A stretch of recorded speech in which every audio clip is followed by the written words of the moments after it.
Okay, good day, everyone. Good morning, good afternoon, good evening, wherever you are listening at the moment. It is my pleasure to welcome everyone to this forum on the role of local communities and indigenous peoples in Asia in ecosystem restoration and conservation.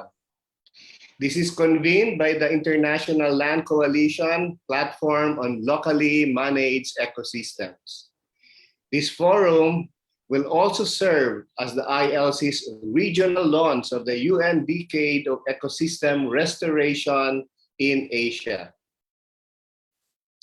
As we all know, ecosystems are the main backbone supporting life systems on Earth. Unfortunately, these ecosystems have been abused and degraded. These are now impacting negatively on people and the world we live in. The United Nations Decade on Ecosystem Restoration is intended to prevent, halt, and reverse the degradation of ecosystems worldwide.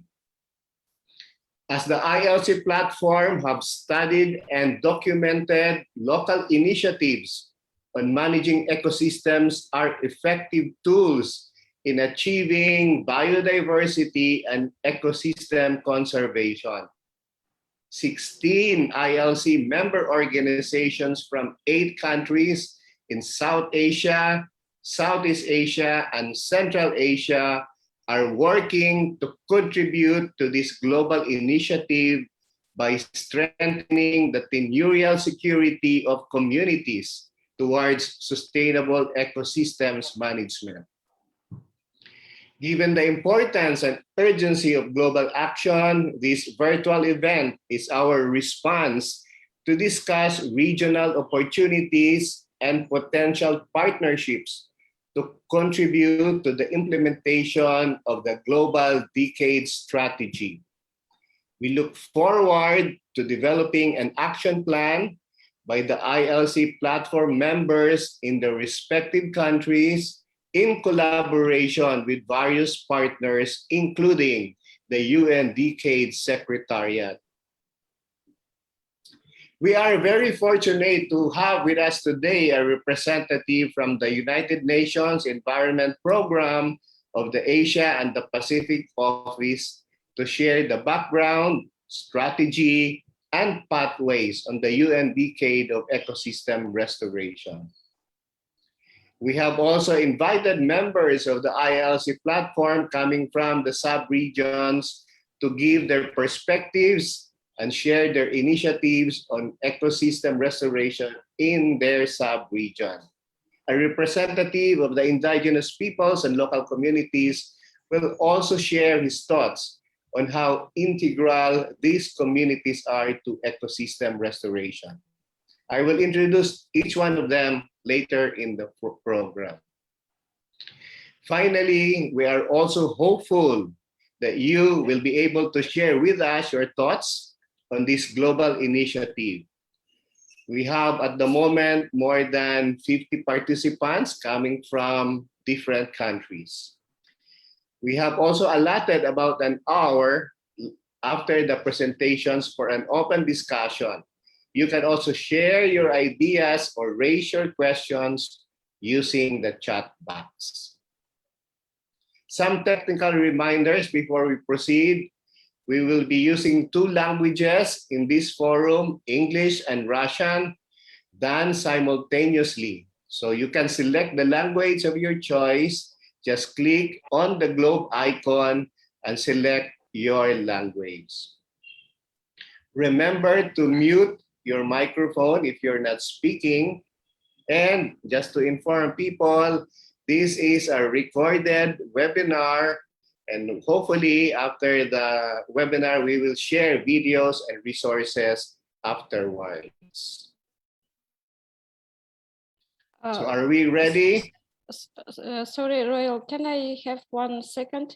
Уважаемые участники сегодняшнего вебинара, предоставляется перевод на русский язык. Пожалуйста, включите русский язык. Это вот можно найти, можно нажать на значок глобуса внизу экрана. Спасибо. Okay, now, Ahmad. Can I proceed now? Roy, Yeah. Roy, the same for the English speakers, just to remember them to activate the English channel in their, Yes.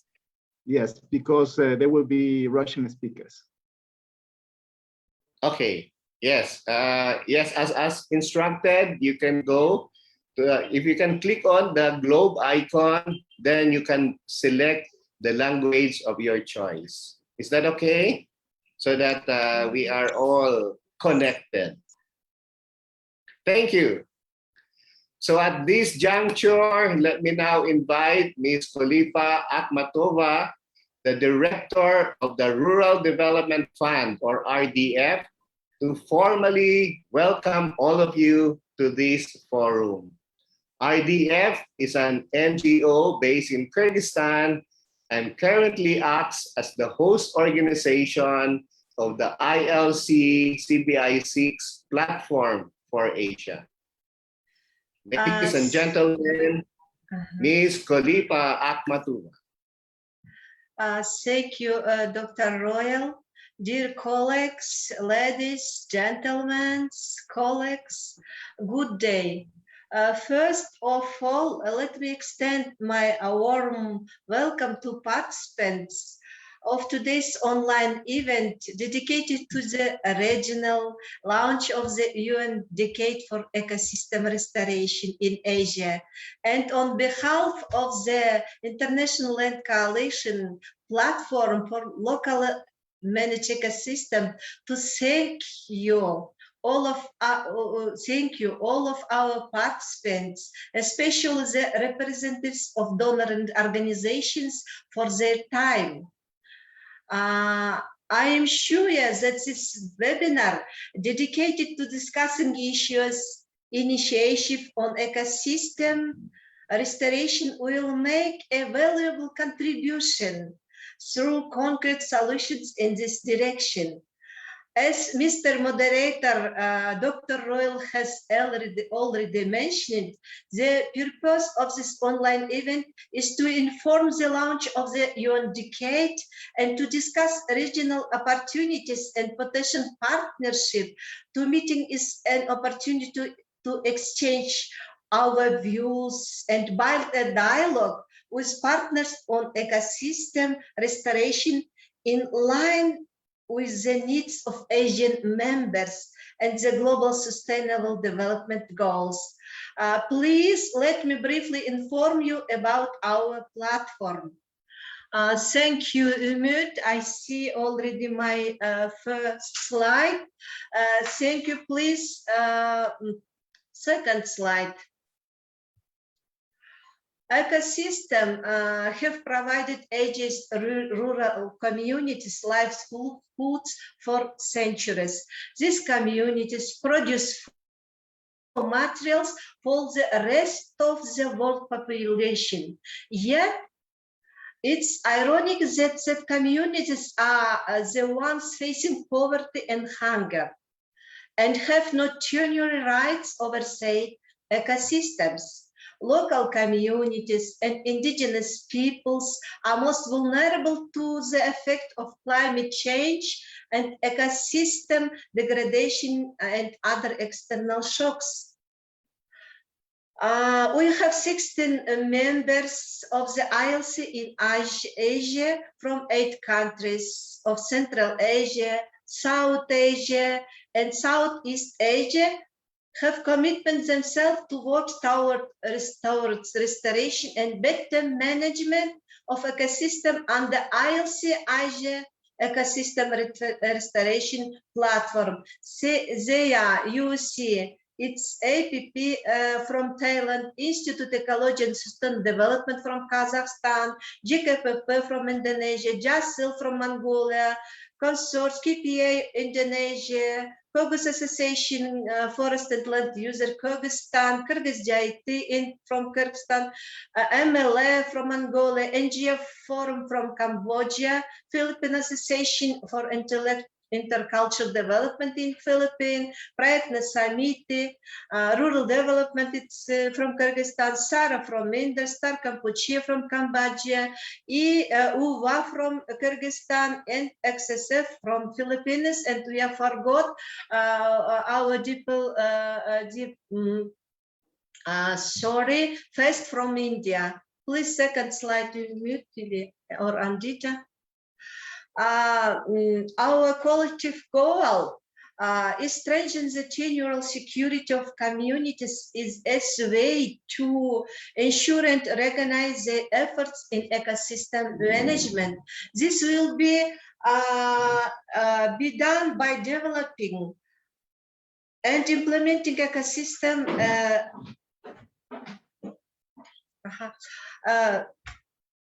sorry. Our collective goal is to strengthen the tenurial security of communities as a way to ensure and recognize their efforts in ecosystem management. This will be done by developing and implementing ecosystem restoration activities, by documenting good practices, and advocating government policies and programs through people-centered and land governance. ILC Asia Ecosystem Restoration Platform is response to increasing economic pressures and the current climate crisis that threatens our ecosystem. We intend to strengthen tenure, security of communities and managing environmentally sensitive ecosystem. Our platform works on ecosystem restoration by developing and implementing practical ecosystem rehabilitation activities in our region, as well as by documenting, replicating, advocating people-centered and land governance in policies and programs in our respective countries. Through our work, we will address the major issues such as tenurial security of local communities and indigenous peoples, hunger and poverty in the region, directly linked to tenurial insecurity of local communities people, conflict in policy framework at national levels, lack of awareness. Second slide, and our platform focused on rangeland and forest ecosystem of Central Asia, forest ecosystem of South and Southeast Asia, and the Mekong sub-region. Dear participants of today's webinar, I am convinced that our today's meeting and today's dialogue will be a good start for our cooperation and achieve our goal of ecosystem restoration. I wish you fruitful work and active participation. Thank you for your attention.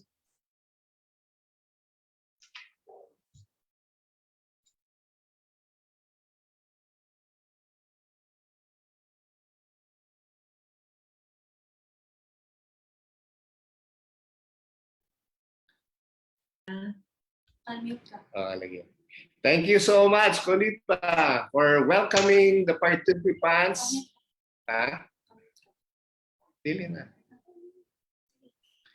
And for providing an overview of the International Land Coalition Platform for locally managed ecosystems in Asia. Yes, 16 members in 8 countries are working collaboratively towards restoration and better management of the ecosystems. And now, allow me to introduce our resource speaker. One of the major objectives of this forum is to inform on the launch of the UN Decade and discuss the regional opportunities and potential partnerships to contribute to the implementation of the Decade strategy. We are very fortunate to have with us Makiko Yashiro of the United Nations Environment Program of the Asia and the Pacific Office. She will share with us the United Nations Decade on Ecosystem Restoration, actions at global and regional level. Ms. Yoshiro, the floor is yours. Thank you very much. And thank you for the opportunity to present at this important meeting. I'm Makiko Yashiro, and I work as a regional coordinator for ecosystem management at UNEP's regional office for Asia and the Pacific, and based in Bangkok. And it is indeed my pleasure to present an overview of the UN Decade on Ecosystem Restoration. And I'm presenting this on behalf of our core team who works on the UN Decade, based in our headquarters in Nairobi, Kenya. Next slide, please. So as you may know, the UN General Assembly has designated the years 2021 through 2030 as a decade on ecosystem restoration. And the goal of the UN Decade is to prevent, stop, and reverse the continued degradation and loss of ecosystems, cutting across all ecosystem types, including forests, grasslands, croplands, wetlands, savannas, and other terrestrial to inland water ecosystems, as well as marine and coastal ecosystems and urban environments. So the focus of your work is very much central to the work under the UN Decade. And the UN General Assembly has tasked the FAO and UNEP to lead its implementation. So what I'm presenting today is an overview of our joint efforts implemented together with partners. Next slide, please. A strategy for the UN Decade on Ecosystem Restoration is available online. So if you have not yet looked at this strategy, please do visit this website and download the strategy. And this strategy was developed through the global open and inclusive consultation process that took place in 2019 and 2020, and will guide the implementation of the UN Decade by all stakeholders in a spirit of partnership, inclusiveness, and joint coordinated action. Next slide, please. So very briefly, three main pathways identified and outlined in the strategy are: first, building a global movement, and this is achieved through, for example, raising awareness, increasing support towards investing in restoration efforts, shifting behaviors, showcasing economic returns from restoration, and supporting a decentralized global movement towards ecosystem restoration efforts. And the second pathway focuses on increasing political will at all levels, from the global to local levels. And this is achieved through assisting societal leaders to champion ecosystem restoration, developing policies and legislation to promote restoration, facilitating cross-sectoral dialogues and collaboration, and redirecting subsidies to support conservation and restoration efforts. And the third important pathway is focused on building the technical capacity to plan and implement restoration at scale. And this is achieved through building capacity to design and implement restoration initiatives, undertaking long-term scientific research, synthesizing lessons learned from existing restoration initiatives. And importantly, I'd like to highlight that the strategy also talks very much about the need for building capacity to integrate indigenous knowledge and traditional practices into ecosystem restoration initiatives, and also the capacity to apply free, prior, and informed consent in ecosystem restoration initiatives. So these are very important issues for your work are very much central to the contents and the pathways that are outlined in the strategy. Next slide, please. And in order to create a truly global movement, we need to share the best practices and lessons learned even further. And this is what the UN Decade also focuses on, and to make sure good guidance is available for all types of ecosystems in all national and local contexts. Next slide, please. And to support the compilation and sharing of good practices on restoration efforts, a task force has been set up, and this is led by FAO, Food and Agriculture Organization of the UN, but with participation of 85 members from 32 different organizations. And this task force is currently gathering information on what is already available and will carry out a capacity needs assessment to really identify key gaps in our knowledge and in the availability of and access to relevant information. And the task force will also set up a hub where we can help share good practices. So if you have any good guidelines or lessons learned on ecosystem restoration in your national or local languages, then please do share those material with us so that we can make them available to others. Next slide, please. And given the very different nature of terrestrial and marine ecosystems and the tools that can be used to monitor progress in restoration in these, the setting up of a coherent monitoring framework is not really an easy task and not something that any organization can do on its own. So we have reached out to many different experts across the globe, and we now have 212 experts across 82 organizations actively involved in the monitoring task force. And we have set up 2 subgroups focusing on the biophysical aspects, one for terrestrial ecosystems and one for aquatic ecosystems. And the third one is looking at socio-economic benefits accruing from restoration efforts. Next slide, please. And there are other task forces led by various agencies, including the Science Task Force led by IUCN, Finance Task Force led by the World Bank, looking at the opportunities for scaling up public and private resources for ecosystem restoration. And there's also the Youth Task Force led by children and youth organizations that are accredited to UNEP. Next slide, please.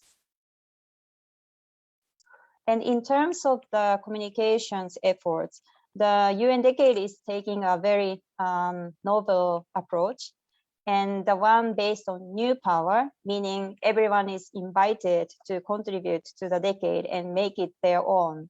And these contributions will, of course, be guided by solid science and the latest knowledge about good restoration practices.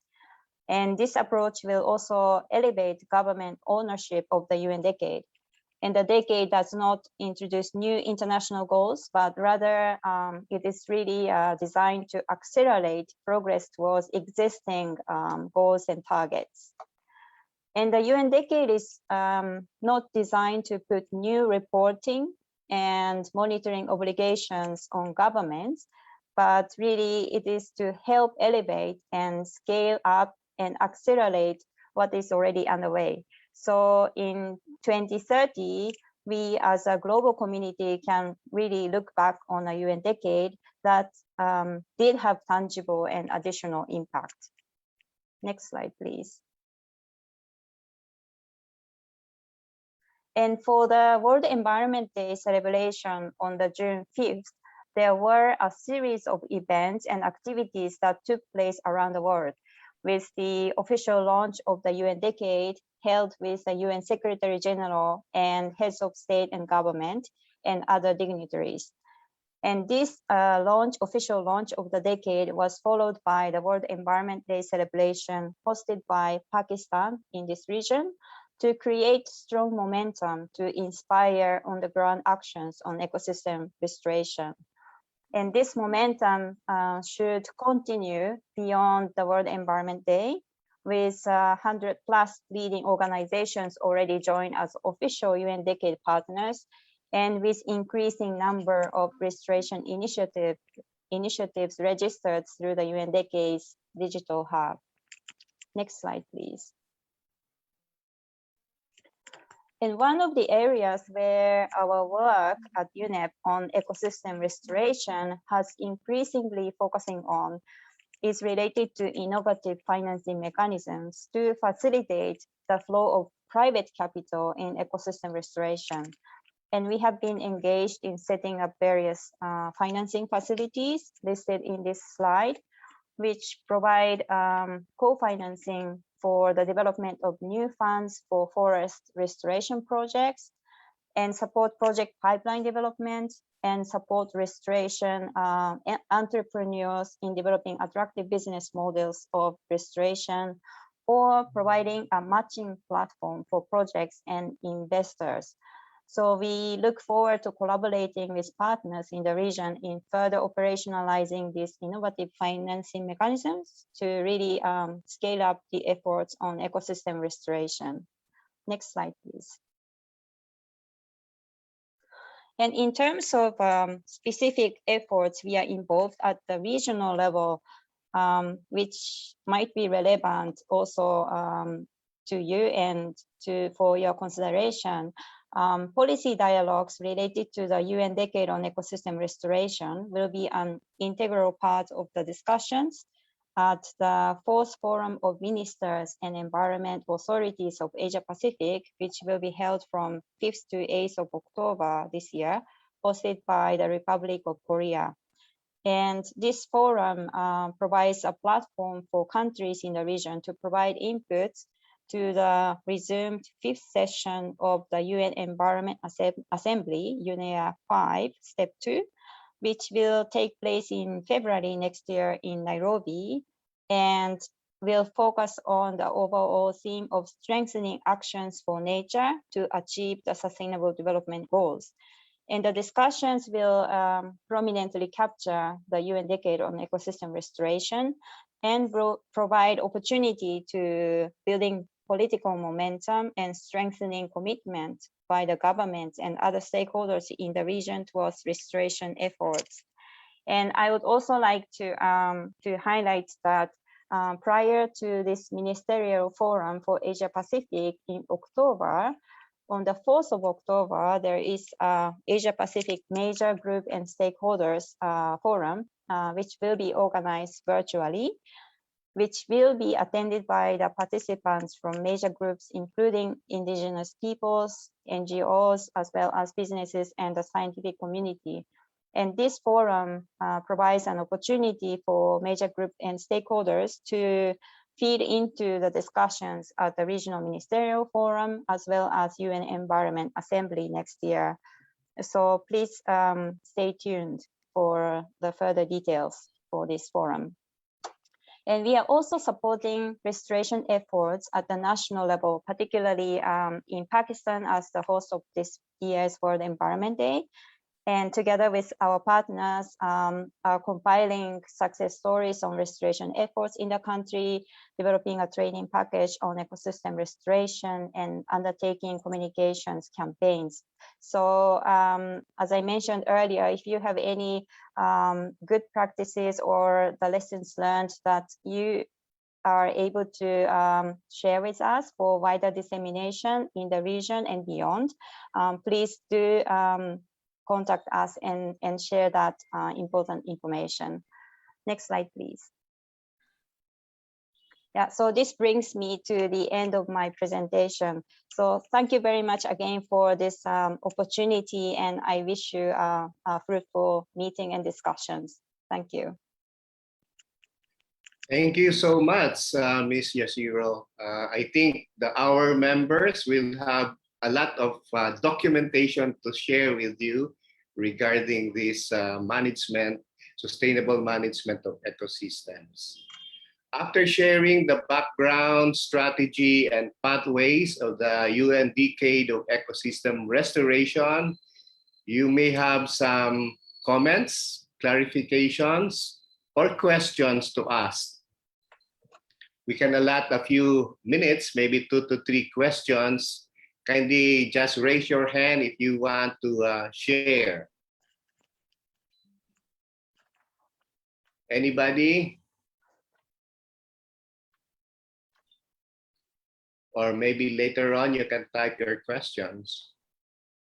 Yes, I will be happy to also respond in comment boxes. So if you have any questions or requests for more information, please let me know also through chat box. Okay. There's a comment here from Alfian. Looking at the list of coalition members, I did not see any governmental established task forces or ministries. I would say this is crucial to include them, as in many cases, policies or regulations made by the authority kind of hindering involvement and participation of local communities to contribute to the restoration efforts. Any comment on that, Ms. Yashiro? Yes, thank you very much for this comment.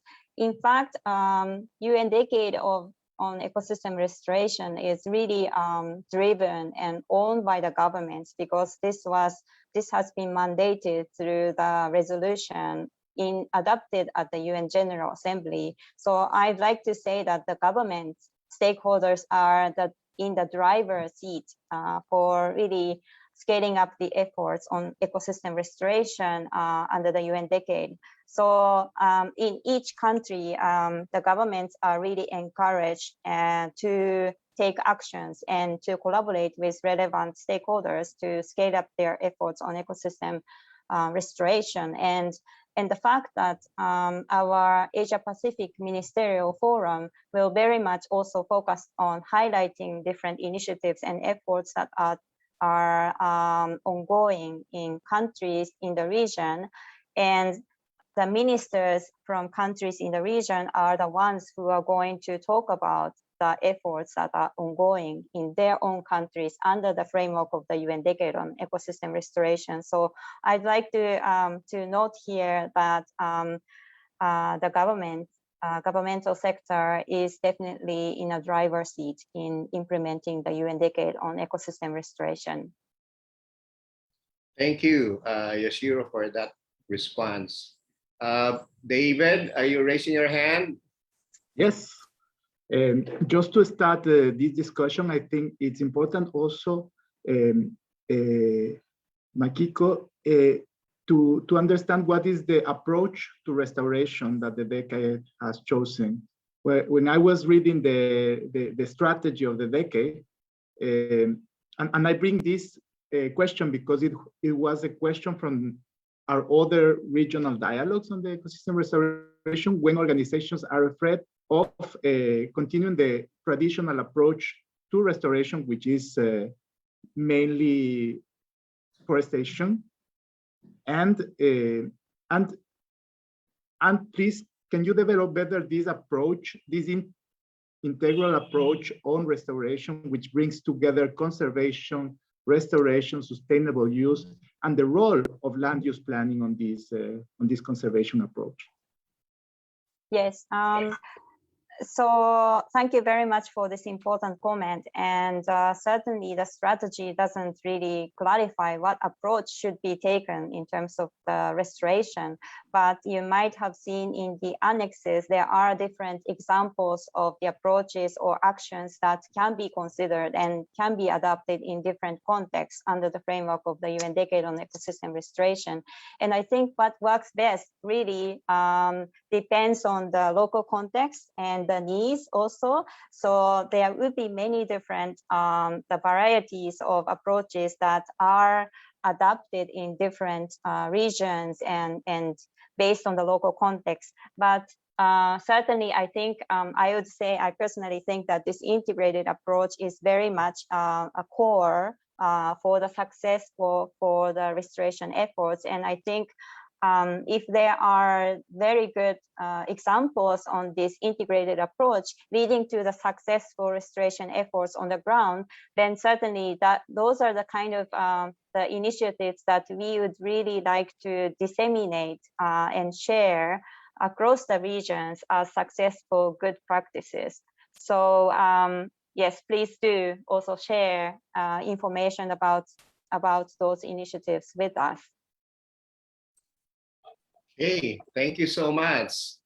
Anybody else who would want to ask or clarify some points? Okay, if none, we can proceed with, let me now call on David Rubio of the ILC Secretariat. David will share with us the ILC commitment on ecosystem restoration. Go ahead, David. Okay, can you see my screen? Yes? Yes, we see your screen. Okay. Thank you for the great presentation of the UN Decade. What I will do is just to highlight what are the commitments that the ILC adopted to be accepted as part of the implementing partners of the UN Decade on ecosystem restoration. These are very, very broad commitments that what we try to do is just put at the service of the UN Decade all the work, platforms, and actions that the ILC is already taking, which can be, or maybe, or are related to ecosystem restoration, conservation, or sustainable ecosystem use. So, we know that there's the widespread recognition that land rights are playing a key role in adapting to climate change, reversing land degradation, and restoring ecosystems. So we as ILC, of course, are aiming to realize people-centered land governance, and particularly what has been the main interest and approach that chose the ILC by joining this international effort is promoting people-centered approaches to conservation and restoration. Our members agreed already together as one of our 10 commitments as coalition. We have focused one focus on enable the role of local land user in territorial and ecosystems management. And that's the main goal of our platform in locally managed ecosystem, which is organizing this dialogue. As ILC, we have around the globe over 60 platforms, of which 30 are land platforms at country level, but other 30 are platforms at regional or global level. So we would like to put all these platforms on the consideration and as the ILC contribution to the UN Decade. So as many platforms and processes we can link to the decade, we will be more effectively contributing to the implementation of the decade. We have in Asia particularly, we have different platforms that can be linked. Of course, that the main platform, which is taking the UN Decade as one of the priorities of its work, is precisely the locally managed ecosystem, which is organizing this dialogue. But we do have also platforms on indigenous peoples, land and environmental defenders, rangelands in Central Asia and South Asia, as well as many national land platforms. At global level, we do have also the Rangelands Global Initiative, the Defend the Defenders Coalition, an international campaign on land rights called Land Rights Now. Landmark, we're supporting Landmark, which is a global database and map on indigenous peoples and local communities, critical information. And we have another monitoring initiative called Landex, which is focusing on monitoring land rights at country level. So all of these set of platforms is what the ILC put into consideration of the decade partners as the processes that we would like to have linked to the decade.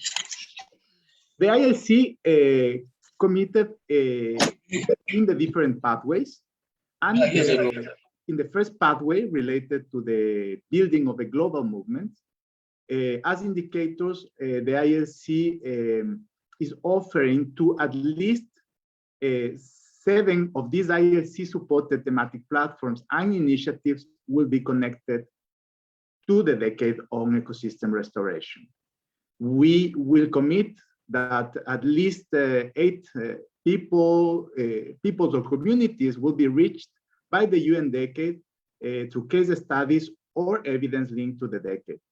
And we also committed to have at least 10 concrete restoration actions or sustainable community land use plans supported or facilitated by these platforms. All these commitments are not only for Asia. I'm just showing you the commitments that the ILC proposed to the UN Decade Partnership as our global commitments. Of course, that each region will find its own path and way to contribute effectively to the decade. On the second pathway, related to political incidents, we do have these national land platforms that we call national engagement strategies, which can be also platforms, strategies, and a set of actions that can be effectively linked to the decade. The ILC is also supporting dialogues and advocacy for the implementation of the Declaration on the Rights of Indigenous Peoples, and that could be also, and particularly through our initiative on Indigenous Peoples for Asia, could be another way of contributing and linking to the UN decade. As an indicator on the second pathway, we choose to have at least 20 national or regional platforms linked to the UN decade.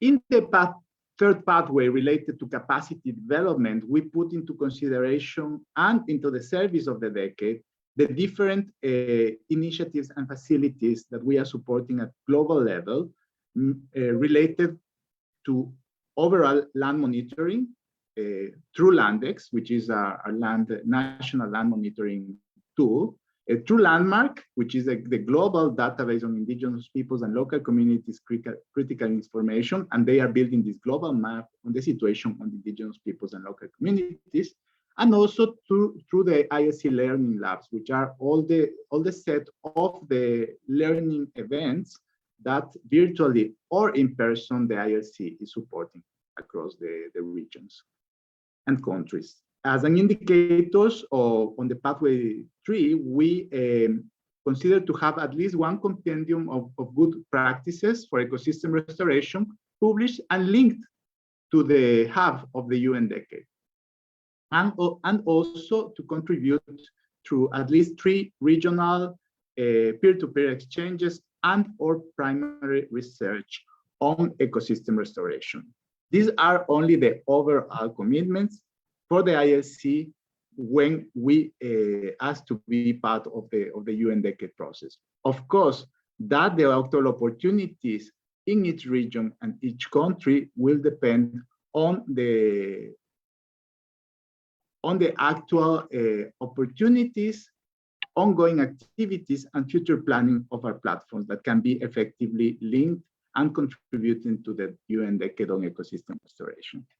And of course, we will try to use as much as we can the channels of information as the Generation Restoration hashtag, which is very important. We should integrate them in all our messages that as coalition we will be sending around restoration, conservation, and sustainable use of ecosystems.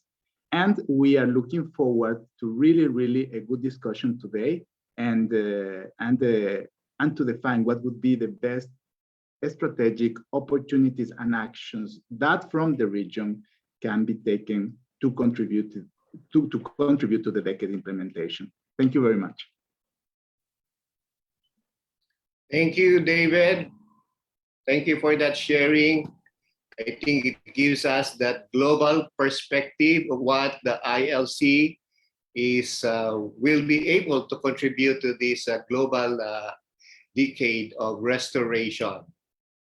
I think we'll now move on to sharing of the experiences from Asia based on the sub-regions.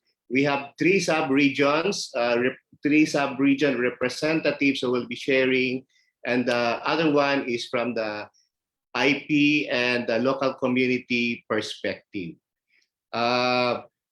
We will reserve our questions after all the presentations, and that's the time when we can discuss more. We have allotted like 50 minutes for that.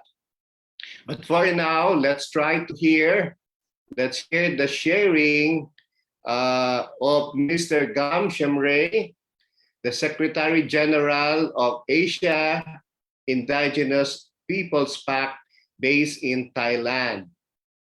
Gam Shemray is a Naga, and he is devoted human rights activist for almost 30 years.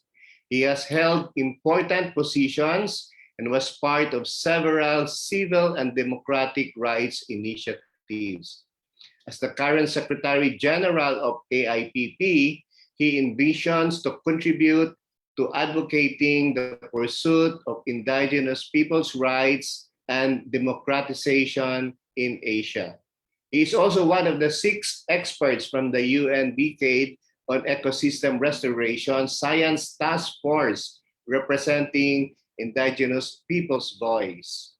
The Science Task Force is convened by IUCN as a pillar of the UN Decade to deliver a foundational think piece on ecosystem restoration, as well as to support science throughout the decade. Ladies and gentlemen, please welcome Mr. Gam Shemray, talking about indigenous peoples and traditional knowledge on ecosystem restoration in Asia. Gam, your floor.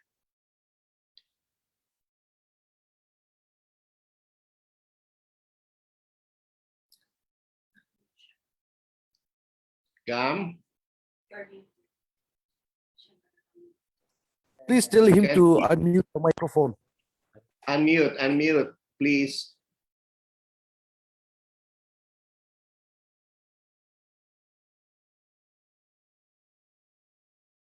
Gam, are you okay now?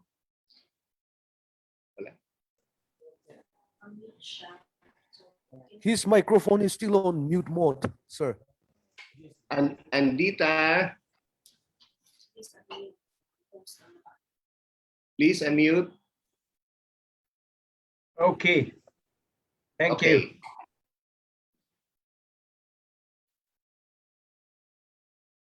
Yeah, thank you, Royal. And I will be presenting on enabling conditions, which is a very crucial aspect of it. And in the science task force that I am in, this is one of the focus area that I'm trying to contribute. And this is going to be very crucial for indigenous and local communities, as well as for the success of the ecosystem restoration globally speaking. But our documents are not ready yet. It is still work in progress. So I'm just giving you some key point, one key message that I'm focusing on. Now, to begin with is to say that indigenous peoples and local communities are integral part of the ecosystem restoration.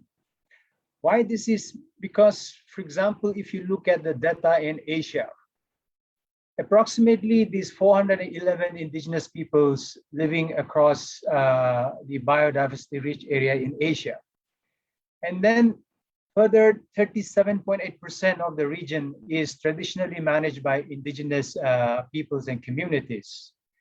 And out of these, 30% of the region comes under recognized lands, but vast majority of these recognized lands belong to China.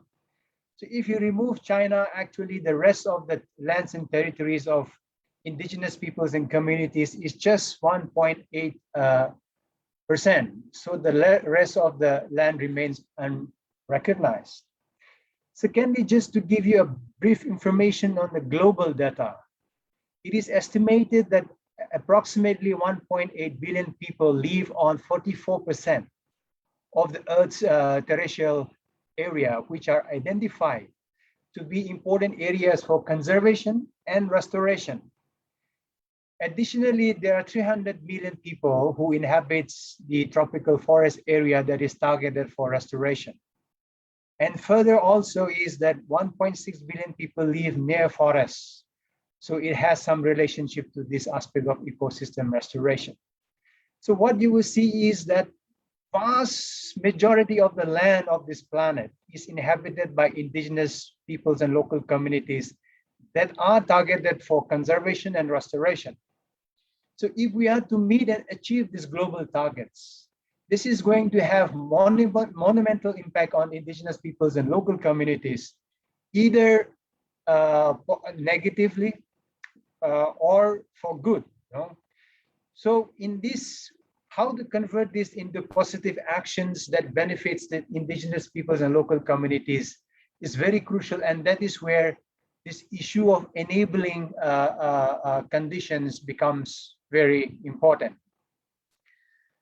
Now, what at least that I'm saying is that if this is to be successful, then we must begin by understanding the political, social, and economic conditions and processes that are there and how decisions are made regarding these issues when we talk about ecosystem restoration.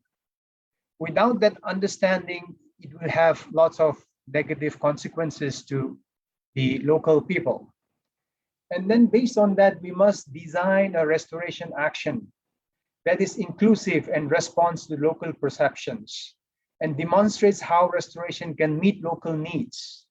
This is to say that indigenous and local communities have to be placed at the center and have to be recognized as the agency that will be the drivers in this ecosystem restoration initiative, without which the design and approach is likely to fail. And that's where Makiko also was saying that at least the emphasis is there on the local needs. And I think that is what is the important message. Now, then what are the key motivating factors coming to this? We know that tenure rights provides a foundation for local governance, stewardship of land and natural resources. So this is going to be absolutely crucial for tenure rights to be recognized. And in Asia, only 1.8% is recognized. But recognition alone is not sufficient. What is needed is we have to enable the right to self-determination of indigenous peoples. If we are to activate and enable the agency of indigenous peoples and local communities, and that is the only sustainable way and a long-term approach to ecosystem restoration that is very important.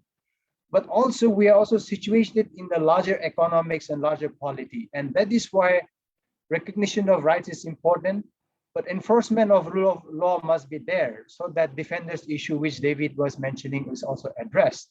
An accountability mechanism, so that this accountability mechanism is designed to fulfill the needs and the agency of the local processes. So it's about participation in the local initiative, not imposing a top-down approach. That would be very crucial in the approach to this ecosystem restoration. Now, just coming to the last part is that governance becomes very important. One of the crucial problems we have is that all commitments and agreements are made, but it does not lead to implementation. So all these restoration pledges has to be integrated into the multiple political and regulatory levels so that these national aspirations are mainstream to protect the local interests, and indigenous territorial governance has to be also recognized. So the final point is that indigenous knowledge and science has to work together towards co-creation. I don't have time to explain this, but maybe we can come back when we in the question hour, how this thing should be working and what we actually mean by this co-creation of knowledge and knowledge systems working together. Thank you, Royal. Thank you, Gam. Thank you for that very, in a way, deep but applicable guidelines that you have been promoting. For our next speaker, he will be talking about local initiatives on ecosystem conservation and restoration in South Asia. This will be done for us by Mr. Bubu Panda of the Foundation for Ecological Security in India. Mr. Panda has been working on conservation and community-centered management of local natural resources like forests, village common lands, and water bodies for more than 25 years in central and eastern Indian states. He is a passionate practitioner and researcher on land tenure regimes, indigenous knowledge and natural resources management, and local governance. He has research publications on natural resource management and livelihood to his credit. Ladies and gentlemen, please welcome Mr. Bubu Panda.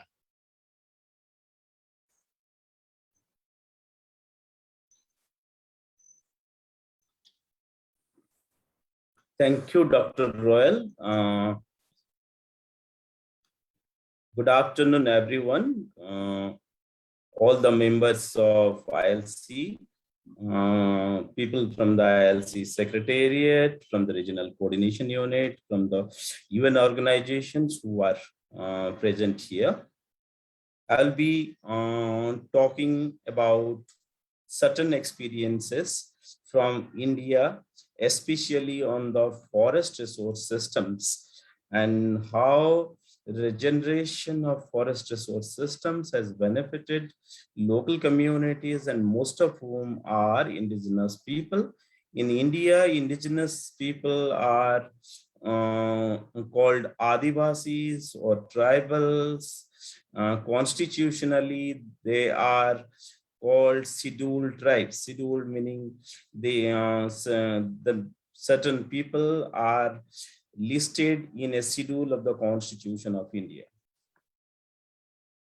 So I'll be focusing on the restoration, conservation, and management by the local communities in of common lands, mostly common lands in India. Next slide, please. If you look at some basic statistics about India, there are 350 million people who are directly dependent on common lands, water bodies. They are under different names in different states of the country, but the dependence on common lands is mostly by the indigenous communities, by the poor within a village, and women.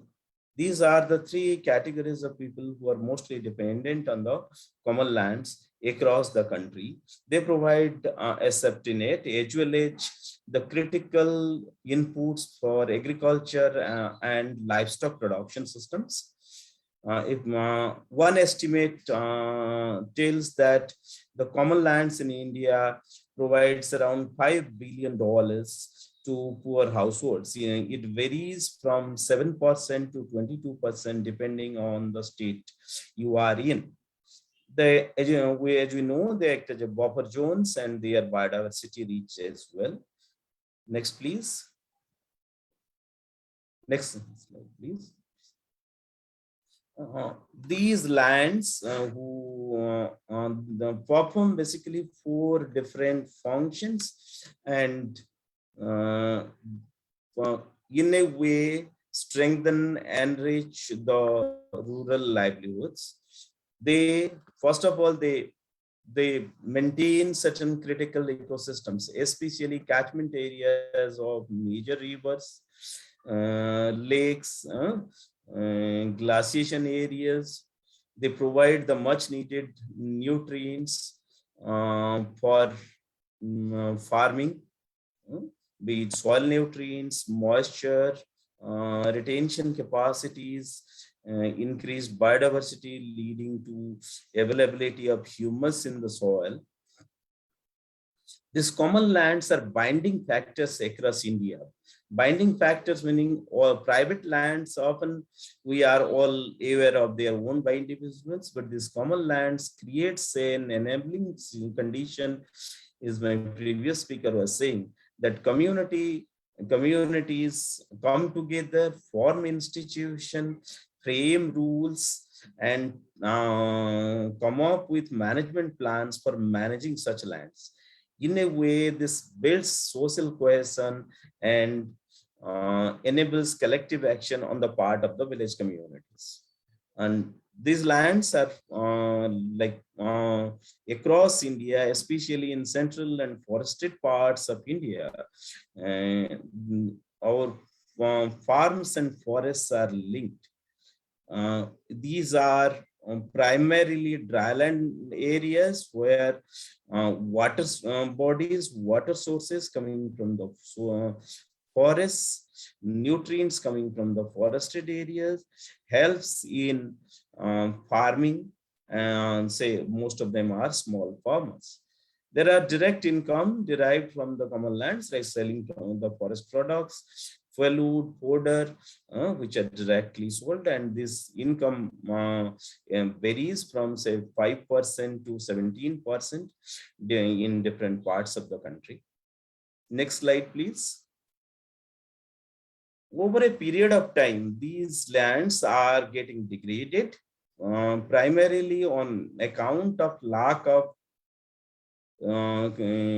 secure tenure over these lands. These are often classified as wastelands from the from the period of British rule. Wastelands, waste because no revenue was collected from those lands. That's why these were called wastelands. But they perform critical functions in village life. So, similarly, over a period of time, due to lack of ownership, investment in these lands, both by the state and by the people, had dwindled, resulting in large-scale degradation of these ecosystems, especially areas of village common lands, water bodies, forests, which are called village forests or forests within the boundaries of the villages. Pasture lands, all these have degraded over a period of time. So as a matter of strategy, so we thought that three things are critical for restoration of these ecosystems. There has to be secure community land rights using different provisions of different laws. For example, in India, we have recently enacted a law called Forest Rights Act, which recognizes community forest rights by village. Similarly, there are other laws which recognizes tenancy rights or community rights over common lands. Similarly, resource management plans has to be prepared. We have local self-governance institutions called Gram Panchayats who are authorized to prepare management and governance plans of such lands. And investments needs to be made from public funds. By accessing public funds, these funds can be accessed by various institutions. There are provisions relating to that. One of the major program is called National Rural Employment Guarantee Act, which focuses on creating rural infrastructure and sustainable livelihoods. The outcome we are looking at is the better ecological health and resilient rural livelihoods. Next slide, please. So given the time, I will not go into the details. I've already mentioned the broad strategy in terms of a functioning village institution, which takes care, identifies, maps, and manages these common lands. Over a period of time, they apply for community land rights, and there are processes over a period of time. These community land rights are recognized. They work with the Gram Panchayats for preparing management plans and help in accessing public funds for investment in improving these lands, in restoring these lands. In the past decade, we have been able to, it's more than a decade, say around 13 years, we have been able to work with village communities in 9 different states of the country, where village communities, local NGOs, people's networks came together to restore around 5.9 million acres of land, benefiting 9 million indigenous people. Most of them are what we call tribals. Okay. Next slide, please. This is just, some snapshots of what has happened to the same land. You can see from the picture from the same angle in July 1986, in a location where we started working much earlier, in the same location. This is a highly degraded piece of land. And this is the picture in July 2006, after 30 years. So the next slide, please. This is from the western part of the country, where there's a highly degraded forest lands in the Aravalli hills of Rajasthan. So then these were treated. There are soil moisture kind of interventions and vegetative kind of interventions. You can see the changes before. This is August 2004 picture. Next one is the October 2017 picture. The changes that has happened over the past 13 years in that particular landscape. Next, please. We tried to do a study where we could what is the benefit of this restoration activities. One of the biggest is that the biomass availability for the indigenous people, for the local communities, has increased 2.6 times. Biomass availability includes grass, timber, small timber, firewood, fodder. Carbon stock has also improved. Soil organic carbon has also improved during the period. These were carried out. This study was carried out in 6 different locations in 3 different states of the country. Next slide, please. So with this, I come to the end of this presentation. I'll be happy to take questions. Given the time, I had to limit the presentation to the major strategy and the outcomes of it. Thank you. Thank you, Mr. Panda. I think very interesting presentation and also some accomplishments over time. I think those are, I'm sure a lot of will be wanting to ask you some clarifications or questions, but I would like to advise people that let's just finish the 2 other speakers before we open the floor for discussion.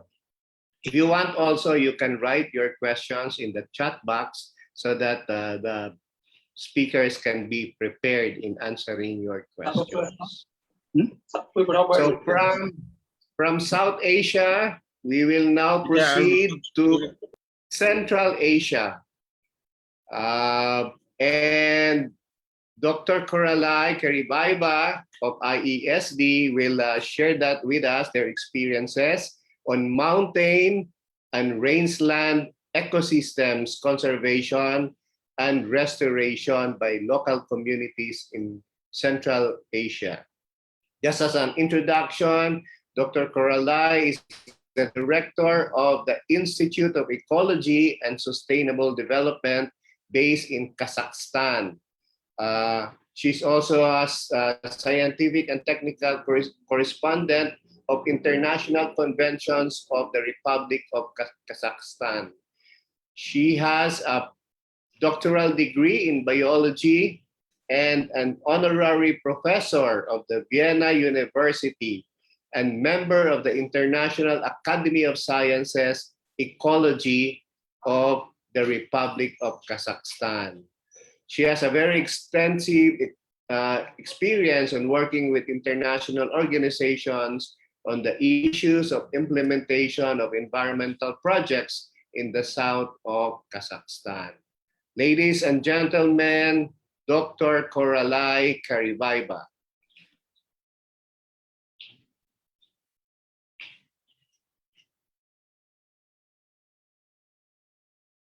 I question some of them.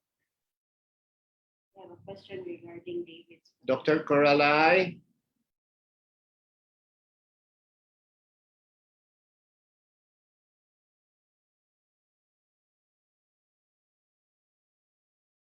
Siya kung morning.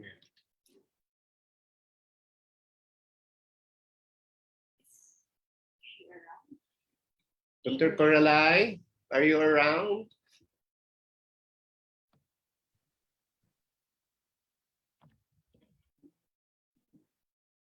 Yeah.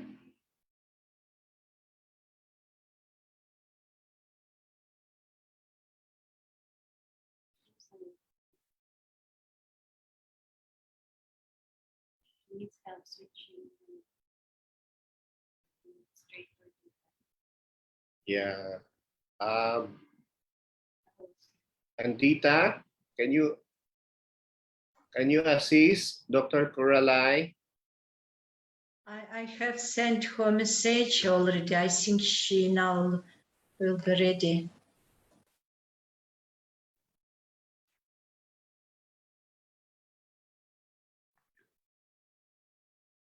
Perhaps we can pass to the next one so we give time to. Okay. Is that okay?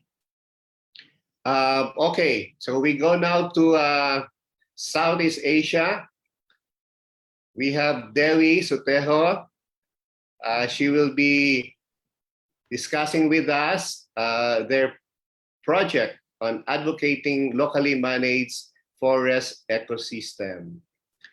Ms. Dewi has a Master of Science and Fisheries and Marine, Coastal and Marine Resources Management, and an active member of RCICCA, Southeast Asia, in the documentation theme.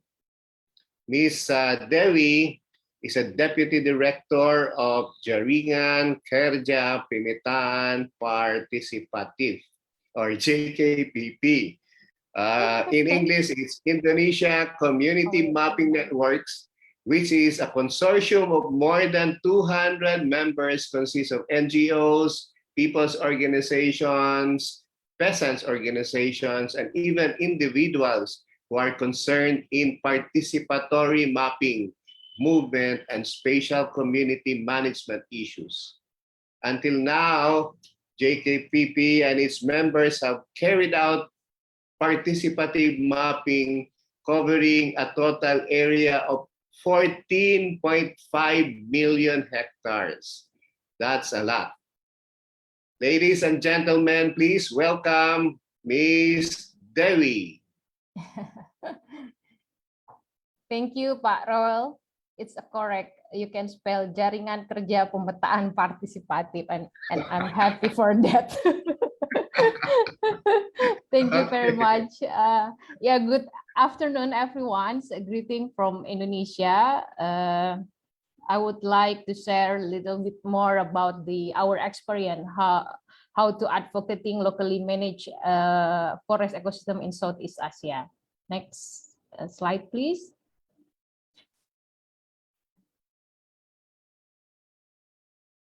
Next slide, please. Yeah. Sorry, 1 second.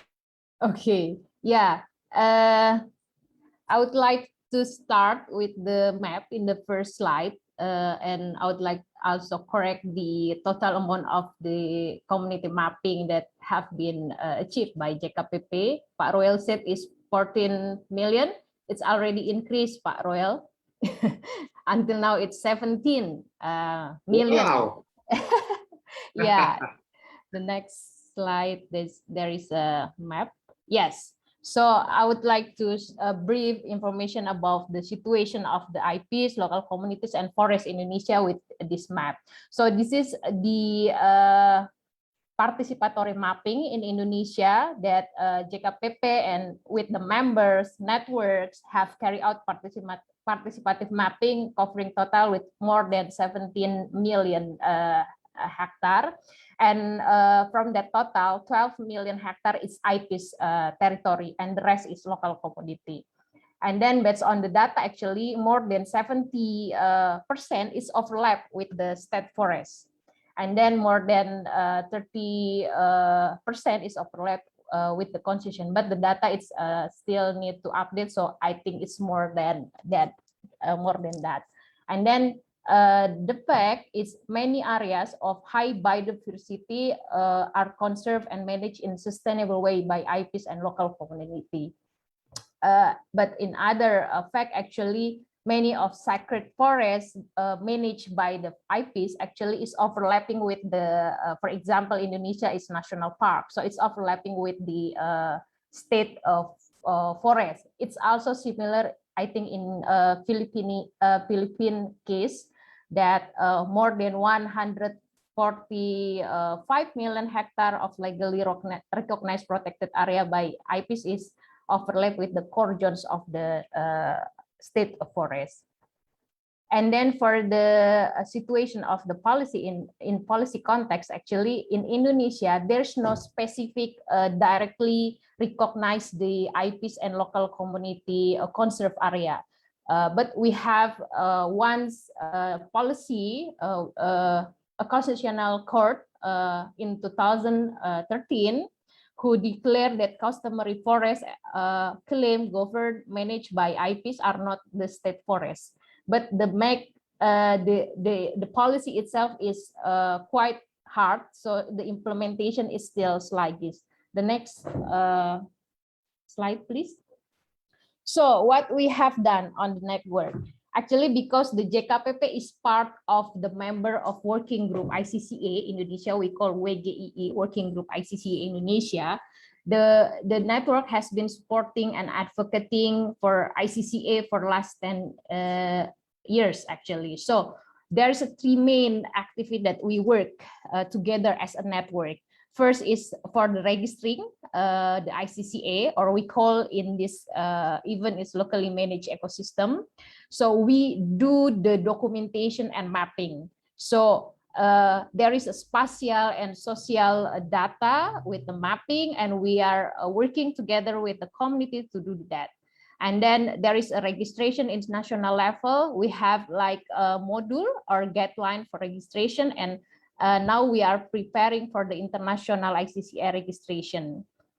And then for the second, for sustainable territory of life, since we are a network in Southeast Asia, actually there's a learning network between the communities, among the communities and the group. And there is a community empowerment. Since our members, for example, Indonesia, there is NTFP who working hard on the empowerment, especially to develop local potential in ICCA area. And then the third is defending territory of life. This is work on lobby and advocacy, national and international. So all the data we upload in the portal, we call tanahkita.id in Indonesia, and Philippines also have the ICCI.ph. Yes, you can searching on the portal. So we all input the regularly the data, spatial and social, to that portal. So it seems also as the portal itself is as a navigator, or we can monitor how large the achievement of the implementation policy. We can also say to the government that you not achieve many targets. So it's quite helpful to monitor. Next slide, please. Yeah, so why is documentation an important part in Indonesia? Yeah, because the documentation is captured more in depth of the information aspect of the conservation values, governance, sustainable management of natural resources, biodiversity, ecosystem, even the challenge and threat. And then documentation help to verify on subject and object in the management of the natural resource, for example, in customary area and local community area. And also it's help to acceleration the verification, register and integrate with the national policy, for example, in Indonesia. And actually the ICCA Indonesia, working group ICCA Indonesia, is working hard to make sure the contribution for the OECM is IG target 11. Next. Yeah, so this is the map of a distribution map of ICCA in Southeast Asia. In Indonesia, we already have 102 spot of ICCA have been registered with total 460,000 hectare. And then there is a indicative on map on potential of ICCA Indonesia. It's around 2.9 million. And then in Philippines, there is a 22 spot ICCA have been documented and upload in the portal. And then in Malaysia, there is a 12 spot ICCA have been documented. And in Myanmar, there is a 5 spot, but there's also others data, but not included in here. And then in Vietnam, there is no data in this map, but they are working hard on verify 40 spot of the ICCA to be verified. So why there is no data in this map? Because they still process to verify the data. Next.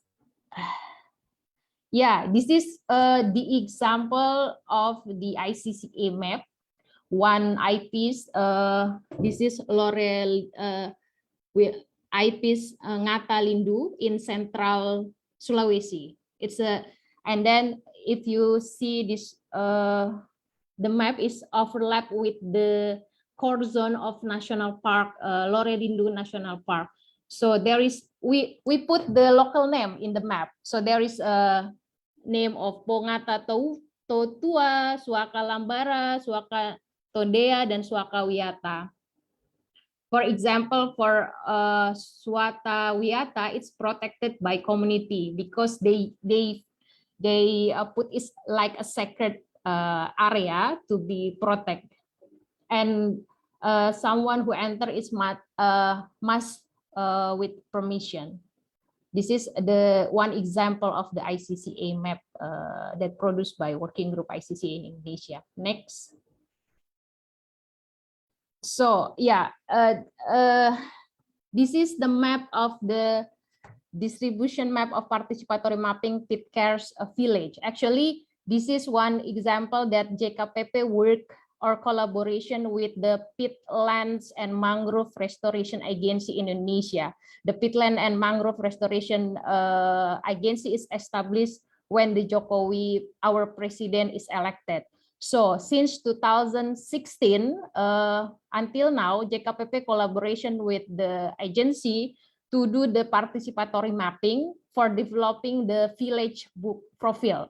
So the village book profile is in Indonesia actually as one reference for the planning and restoration.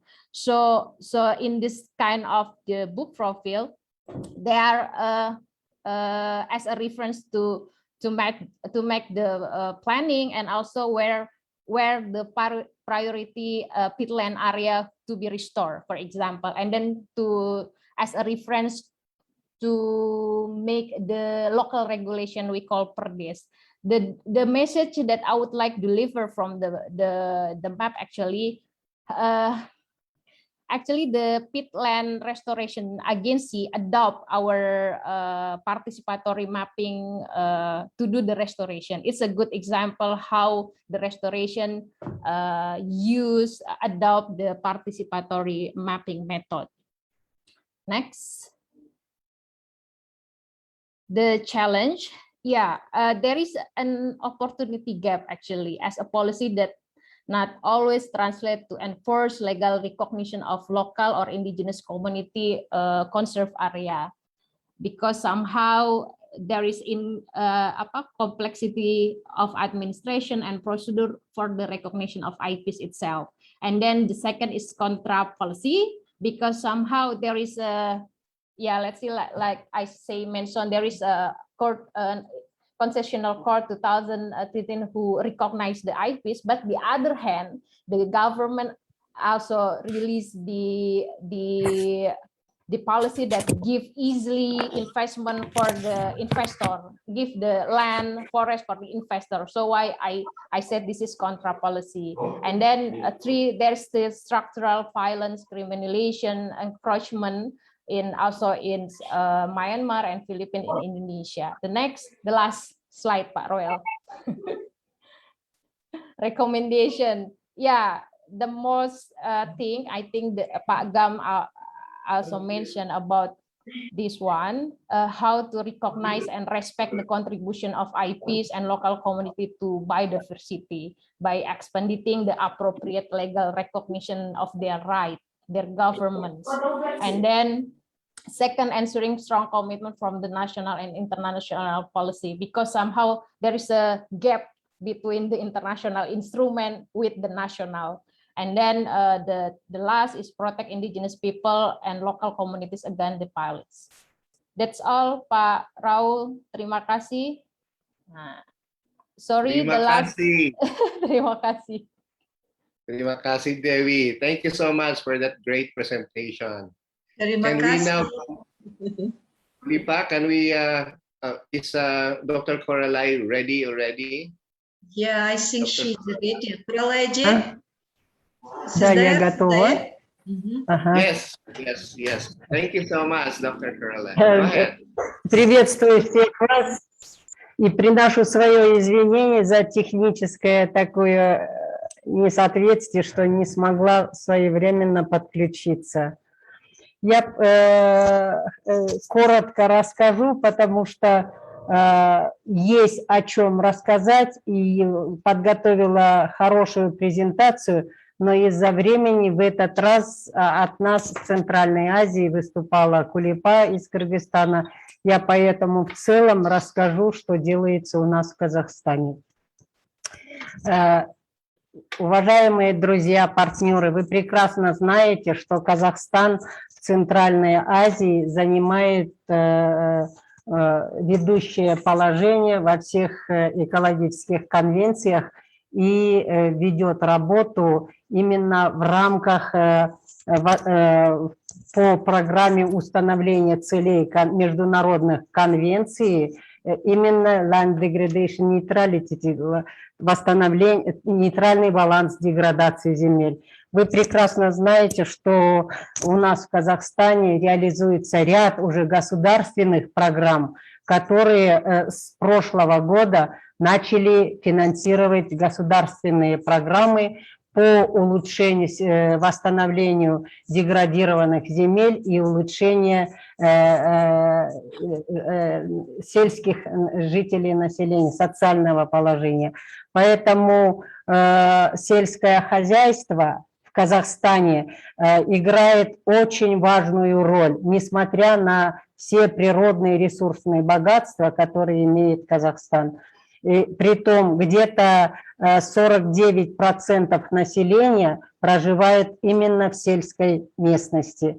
Поэтому наш институт, как ведущая организация от министерства, от правительства Республики Казахстан, выполняющие международные конвенции в Казахстане, тесно связаны с местным населением. Подготовлено нами ряд программ, которые помогают местному населению подключаться в эти государственные программы и международные.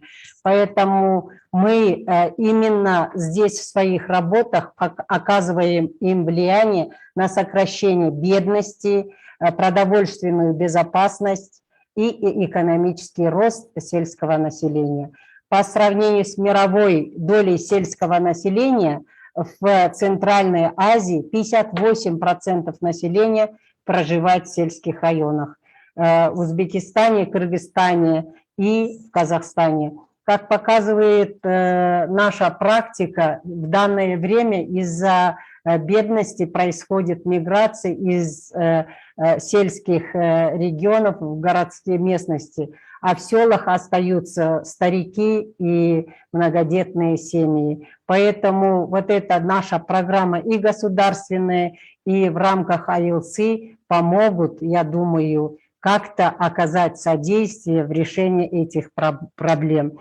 Самое главное, что здесь в Казахстане, вот мы приняли именно до 30 года программу по восстановлению деградации земель и оказать конкретные мероприятия для улучшения жизненных условий сельского населения Казахстана. 277 миллиардов тенге Казахстан выделяет на эту программу. Здесь в первую очередь будут приняты меры по вовлечению оборот залежных и бросовых земель, потому что когда многие сельские жители переехали в город, земли остались. Это называется бросовыми землями. И также восстановление, улучшение плодородия почв в этих деградированных землях и для поддержания водных объектов в надлежащем состоянии будет увеличена лесистость и восстановление пастбищных угодий. То есть на эти мероприятия выделяются деньги, но самое главное, приняты стратегические меры по борьбе с опустыниванием в Республике Казахстан до 2025 года. То есть здесь Казахстан вместе с глобальным экологическим фондом и программой развития ООН выполняют эти работы на разных, особенно южных регионах Казахстана. Самое главное, здесь нас поддерживает Министерство экологии, геологии и природных ресурсов. Здесь самое важное, что именно сельское население, проживающих в горных регионах Казахстана, является именно третьим полюсом мира и влияющий на климат не только национальный, региональный, но и планеты. Именно местные сообщества особенно уязвимы к последствиям изменения климата, стихийных бедствий и другим внешним шокам, а устойчивость их жизнедеятельности именно от природных систем. Поэтому все национальные программы, региональные программы и глобальные программы должны оказывать содействие именно на восстановление экосистем сельского населения, где в ваших местах это называется коренные населения, а у нас сельское население, чтобы им улучшить их жизнедеятельность и как-то не зависеть от природных таких глобальных рисков. Центральная Азия, и в том числе и Казахстан, входит в число горячих точек биоразнообразия, как видового, так и экосистемного разнообразия. И Центральная Азия является платформой продовольственной безопасности не только региональной, но и глобального значения. Те генетические ресурсы, которые имеют глобальное значение, произрастают у нас в Казахстане и Центральной Азии. Но, к сожалению, именно вот эти изменения климата и внешние факторы усугубляют использование и сохранение этих генетических ресурсов. Однако в нашем быстро меняющемся контексте изменения климата эти горные экосистемы, несмотря на то, что они уязвимы к изменению климата и деградации, последние десятилетия и Казахстан, и Центральноазиатские республики научились как-то сохранить там вот это богатство. Поэтому принимаются меры по деградации, по восстановлению этих деградированных земель. Самое главное ущерб здесь – загрязнение, строительство, урбанизация и индустриализация, которые влияют, и неконтролируемый дикий туризм, которые влияют на сохранение этих наших природных богатств. Поэтому обезлесение и деградация пастбищных земель, эрозия, опустынивание, выпас скота, загрязнение, все это влияют на неконтролируемый сбор и сохранение ценных растений. Также я хочу отметить, что наряду с усилением процесса деградации появился один важный игрок по борьбе с деградацией. Это местные сообщества. Мы стали помогать местным сообществам, как в это именно время сохранить свою экосистему, налаживать эффективное управление и рациональное использование своих природных богатств. Поэтому проводим обучение, помогаем конкретно мероприятиями по улучшению. То есть сейчас наблюдается сдвиг понимания от потребительского отношения к более бережному потреблению и возврат к корням, к тем традиционным знаниям, которые предков наших по отношению бережного использования. То есть вы сами прекрасно знаете, центральноазиатские страны имеют мировые такие традиционные знания, которые от предков передаются сегодняшнему нашему поколению. Члены ILC из стран Центральной Азии – это наш Институт экологии и устойчивого развития, Rural Development Fund, Кыргыз ЖАИТ, Ассоциация лесопользователей и землепользователей Кыргызстана, Национальный союз ассоциаций водопользователей уже около 2 десятилетий работает в сфере управления природными ресурсами. Нам в нашем регионе и особенно нам, в Казахстане, помогают и с пониманием относятся наши государственные органы. Или потому что многие из нас являются национальными координаторами международных конвенций, которые финансируются, эти природные сохранения природных богатств, через глобальный экологический фонд. Поэтому мы, являясь сегодня членами ILC, эти названные организации в таком контексте вместе работаем и помогаем своим странам сохранить эти природные богатства в пользу жителей, в пользу местного населения наших центральноазиатских стран. Поэтому определенную работу уже по восстановлению экосистем мы уже осуществляем. Но также у нас есть много инициатив, требующих финансовой поддержки. Мы сегодня, мы потом вам, видимо, передадим, покажем, мы вместе с нашими кыргызскими коллегами подготовили проектное предложение по восстановлению пойменных экосистем для усиления резилиентности экосистем и местных сообществ в Кыргызстане и Казахстане.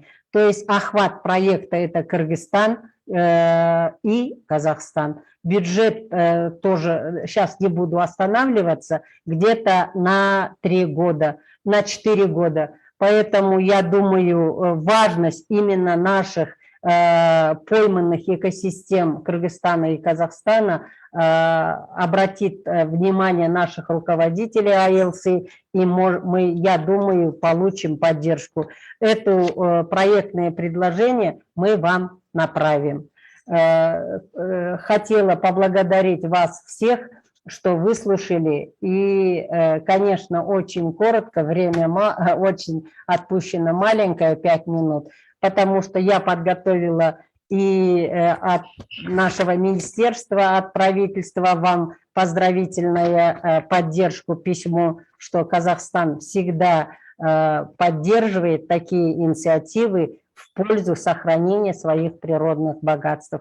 Поэтому хочу поблагодарить вас всех, и в тесном контакте в будущем мы начнем реальную работу по восстановлению наших экосистем в пользу улучшения жизненных условий местного сельского населения Центральной Азии. Спасибо. Если будут вопросы... Thank you, Dr. Corralai. I think in terms of information sharing, we will try to do that as well. So this, as mentioned earlier, is being recorded, and hopefully once we are able to synthesize all this, we can also share with you this information.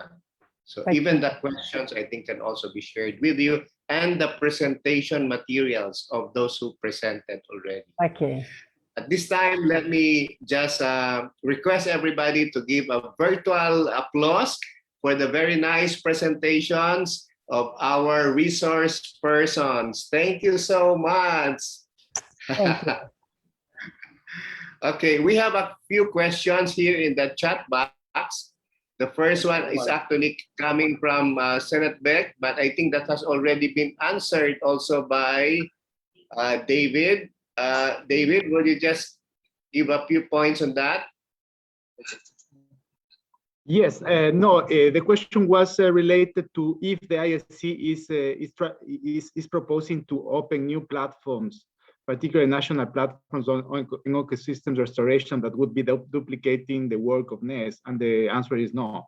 What we do propose is connect the national engagement strategies and other national platforms supported by the ILC and national processes on the different initiatives happening around the platform supported by the ILC, those to be connected to the UN decade. So the idea is not opening new processes, but put into the service of the decade all the ongoing platforms, actions, and strategies that the ILC has in place. Thank you, David. Senate Beck, I hope that answered your question. The next question is coming from Mr. Mathur Rahman about this Indian oil.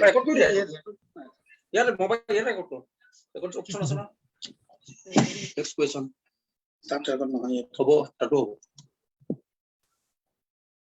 Would you want me to go? No, that question to do. Good record option. Record option.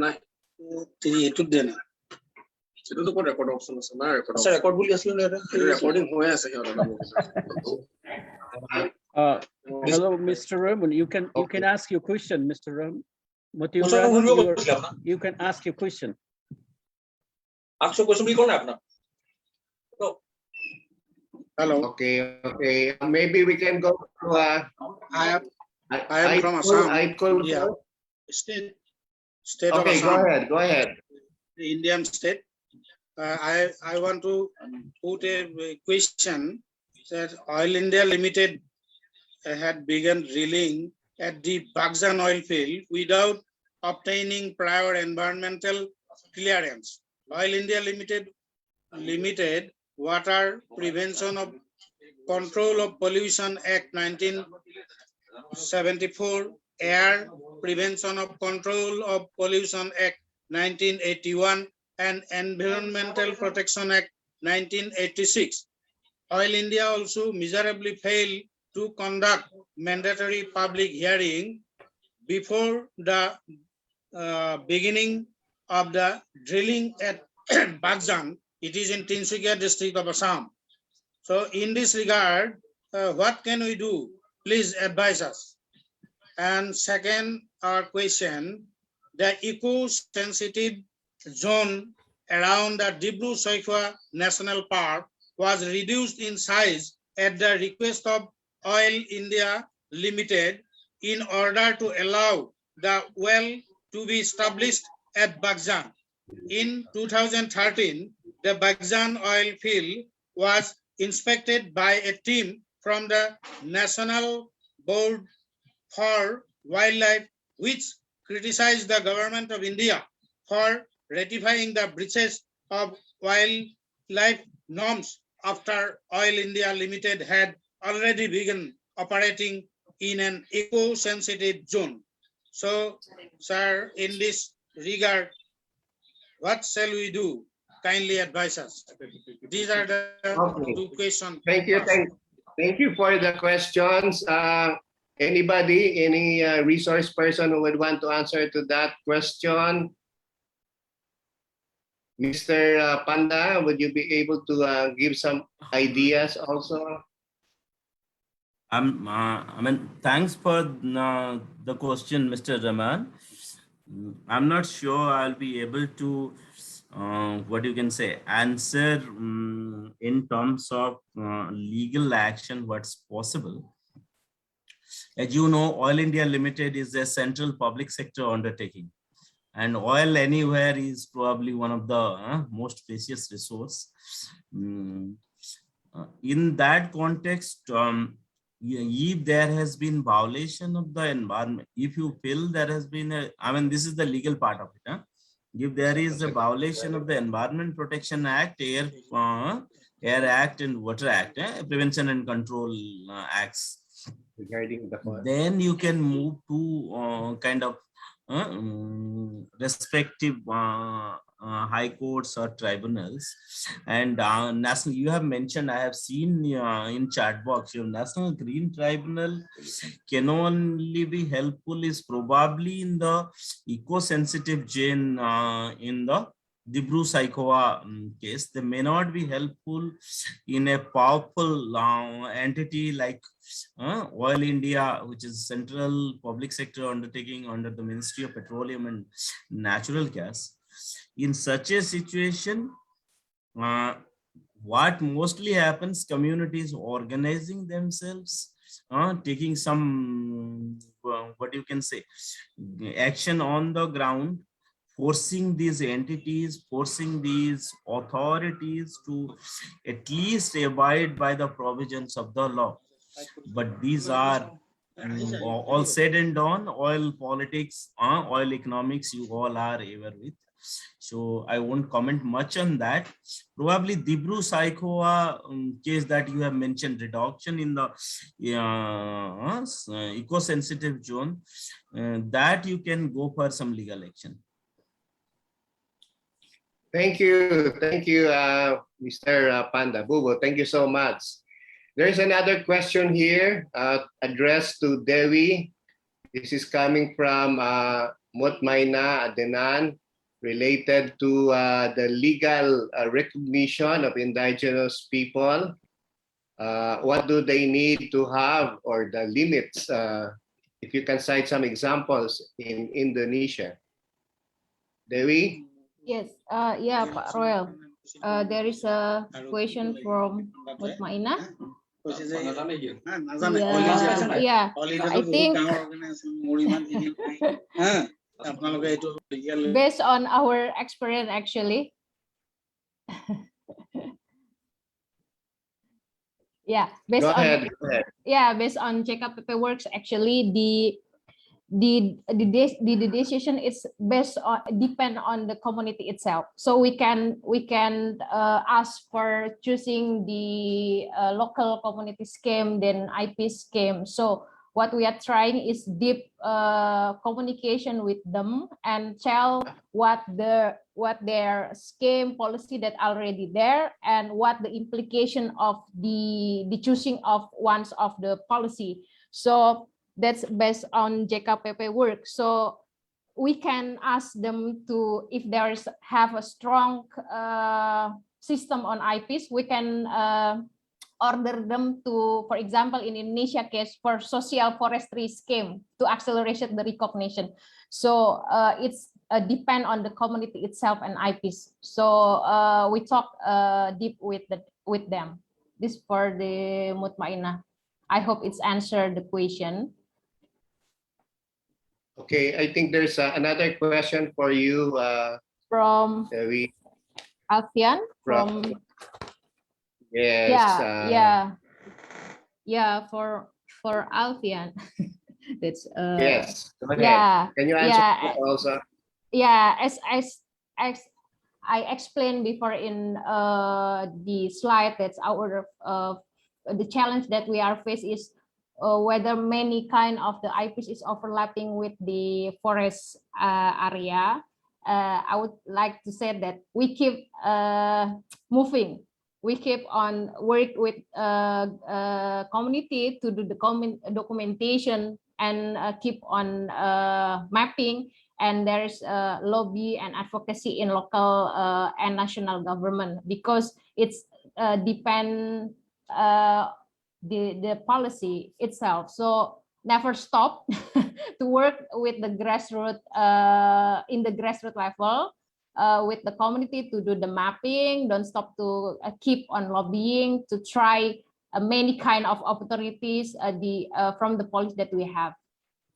I think that's all. Yeah, there's a similar question from Rona Korn, three ganon, about how do you resolve conflicts, considering that there are overlaps?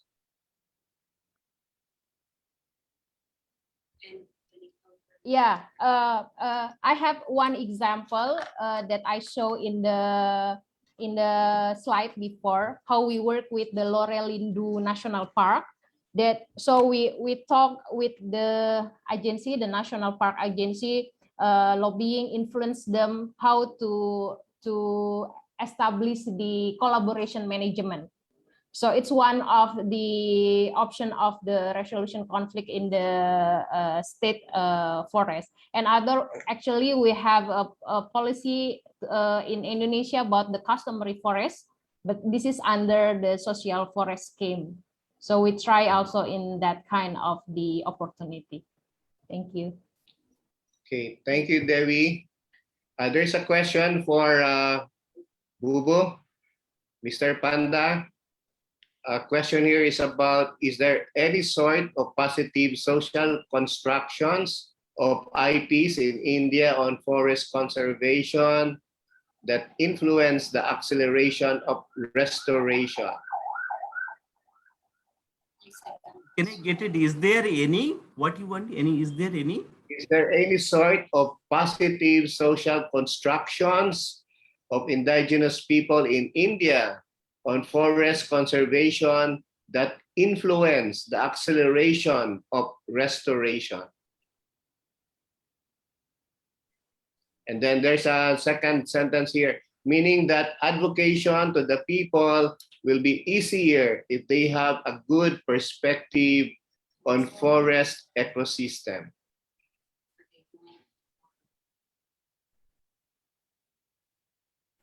I'm not sure whether I got the question correctly. All I can say ki there are two legal frameworks that govern natural resources management in India, especially in the regions inhabited by the indigenous people. One is what we called popularly known as PESA, Panchayat's extension to the Scheduled Areas Act. This is applicable to all parts of India except for the northeastern states. So in all the parts of India, the panchayats or the local governance institutions are the owner manager of the forests and other natural resources. They can say no to, say, even to mining. The consent of the Gram Sabha is mandatory in these areas. This act was in 1986. This was further strengthened by a Supreme Court judgment popularly known as Samata judgment, where the user agency or anything who want to say exploit a natural resource that they want to extract from a region, they have to take the consent.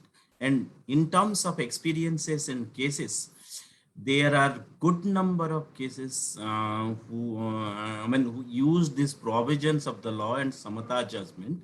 One famous case was mining of bauxite in Niyamgiri Hills by Vedanta Limited. Vedanta is, as you know, is a multinational company. So that's one. There are good number of cases where these provisions, legal provisions, were used, and what you can say, rights of indigenous people were protected. In terms of facilitating restoration, this mostly what helps is the there are set of government programs. implemented by various government agencies, and especially the agencies which are in India under Ministry of Tribal Affairs or the Tribal Development Department. So they implement a range of programs which helps in the restoration, apart from Forest Department, which is the nodal agency for restoration. But many of us have reservations about Forest Department. The Forest Department comes up with restoration programs which often alienates the indigenous people or tribals in India. Okay. So I don't know whether I have responded to the question correctly. Thank you so much, Bubu. Mr. Aikol has been raising his hand. Sorry, I haven't seen it. Please, Aikol, the floor is yours. Thank you, Dr. Royal. Thank you for interesting presentation. For presenters. I have some question, comments, and suggestions. You know, my English not good. I will speak Russian.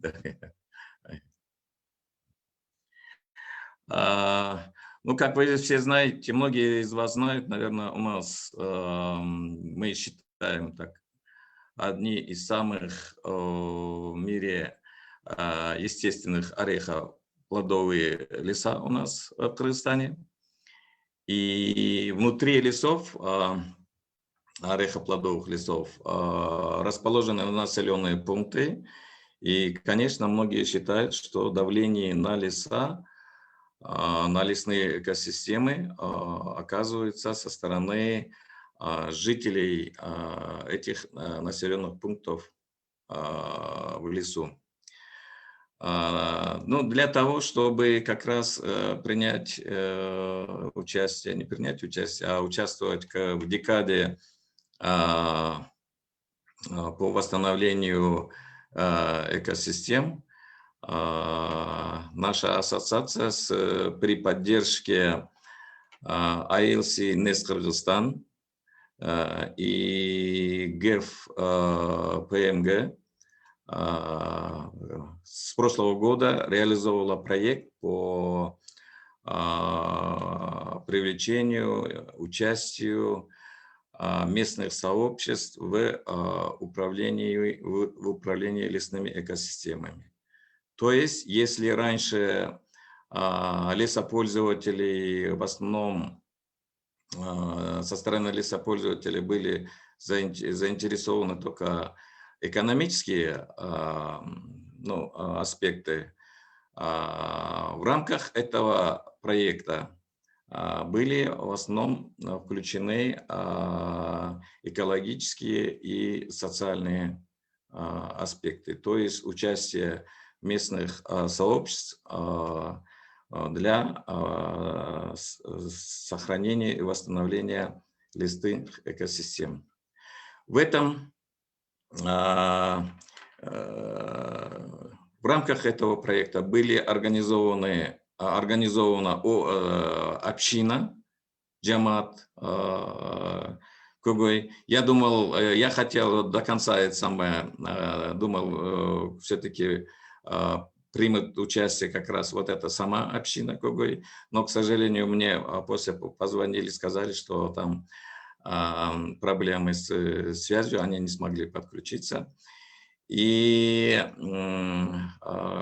как раз в основном цель этой как раз общины сохранение и восстановление реликтовых орехоплодовых лесов и оказание помощи государственной структуре, то есть лесхозам, как раз в исполнении вот этих целей. Поэтому опыт получился в течение 2 лет очень хороший. Буквально мы недавно подвели итоги. И было в заключительном итоговом круглом столе, на итоговом круглом столе предложение о распространении как раз вот этой хорошей практики, хорошей работы в других регионах республики и в других лесхозах. Поэтому вопрос, наверное, здесь Макика и Дэвиду. Вот как можно будет как раз помочь, поддержать в распространении вот этой практики по участию общин в управлении лесными экосистемами. Спасибо.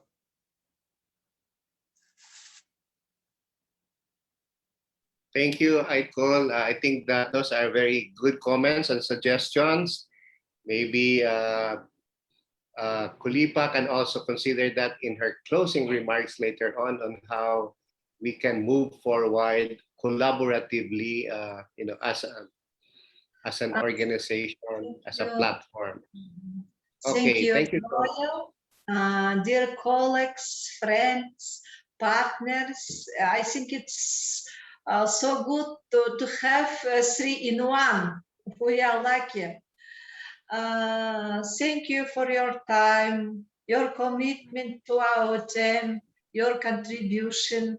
I think we have got a lot of interesting cases, ideas, the possibility of combining some approaches, thinking about the synergy of our efforts in different parts of the world, of the earth, to restore the ecosystem, which is important to restore our chance of human survival.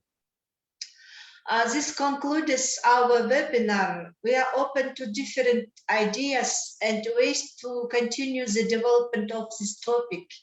Discussions, exchange of experience and our ideas. I would like to say to all of you, thank you very much. Have a good day, evening, and we will be happy to continue our webinar, discuss our ideas and any activity on our platform. We will be happy to see you again on our platform. Thank you very much. Можно коротко я хотела предложение сделать от нас? Go ahead, Dr. Doralai. Я хотела бы, послушав всех наших презентаторов и коллег, учитывая ценность и роль природных экосистем, призываю понять и признать фундаментальную и незаменимую ценность естественных экосистем и принять решительные и срочные меры ниже 5. Первое. Признать цель по сохранению природных экосистем главнейшим приоритетом человечества, остановить дальнейшее их разрушение через принятие глобального моратория на любое дальнейшее освоение еще не тронутых деятельностью человека территории с международными механизмами поддержки, включая финансирование. Второе. Срочной задачей является содействие широкомасштабному восстановлению естественных лесов, климаторегулирующие функции лесов, связанные со способностью сохранять почвенную влагу и поддерживать континентальный перенос воды, является их основной ценностью, но порядке превышающей стоимость древесины. Ненарушенные леса должны быть законодательно полностью выведены из хозяйственной деятельности и выделены в отдельную категорию с максимальной степенью защиты. Третье. на всех уровнях, от международного до регионального и национального и местного, необходимо пересмотреть существующие стратегии развития и принять срочные меры по защите естественных экосистем и дикой природы. Необходима корректировка всех секторальных политик, в том числе методы ведения сельского хозяйства, чтобы не только обеспечить спрос на продовольствие, но и сократить до минимума нагрузку на природные экосистемы, сохранив социальные условия местного населения, проживающих в той экосистеме. Требуется также переход от традиционного секторального управления к бассейновому и экосистемному управлению с повышением статуса целей охраны природы. Управление водными ресурсами должно гарантировать приоритетное обеспечение природных экосистем водой. И последнее.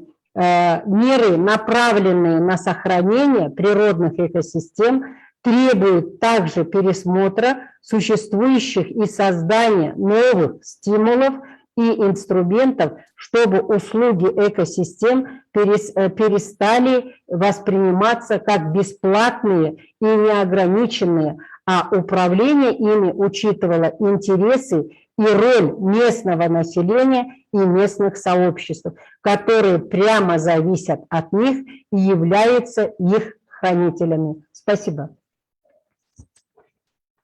Вот таких 5 предложений для сохранения. Thank you. Thank you so much for that, Dr. Caroline. Anybody else who would want to say anything before we end this session? I think based on the objectives that we've set, I think we have achieved all those objectives. We have been informed about the UN Decade for Ecosystem Restoration, thanks to our resource person, Wakiko from UNEP, United Nations Environment Program. We also got a glimpse of the International Land Coalition commitment on this decade of restoration. And we even have a glimpse also of the individual initiatives of our partners in the 3 sub-regions of Asia: Southeast Asia, South Asia, and Central Asia. And I think there are very good recommendations in moving forward. We need to collaborate. We need to share information. We need to help each other. And I think we have also a very good platform in a way this can be facilitated. I hope this will not be our last virtual webinar. Hopefully we can have some more once we already have more data in our hands. Hopefully also we can address some of the issues, the current problems that are in a way challenges that are faced by our local communities. And again, thank you very much to our resource persons. Thank you so much to the participants. Thank you so much for the people behind the scene, the secretariat, the Umot and Dita and all of them around. Thank you so much for your help. This has made this forum very successful. Thank you so much for that. And maybe because it's a success, can we have a group photo? Would that be okay? Can you open your videos and yes. Let's have a group photo.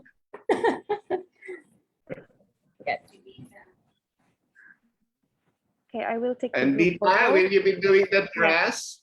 So, okay, so please smile. I'm going to take 3 photos, yeah? 1, Okay. 2, 3. Another one. 1, 2, 3. Lastly, because we have 3 slides here. Thank you. 1, 2, 3. Okay. Yeah. that's done. Thank you, everyone. Thank you. Thank you. Thank you. Thank See you, you. Amina. Bye. Thank you, everyone. Policia. Thank you. Thank Bye bye. you.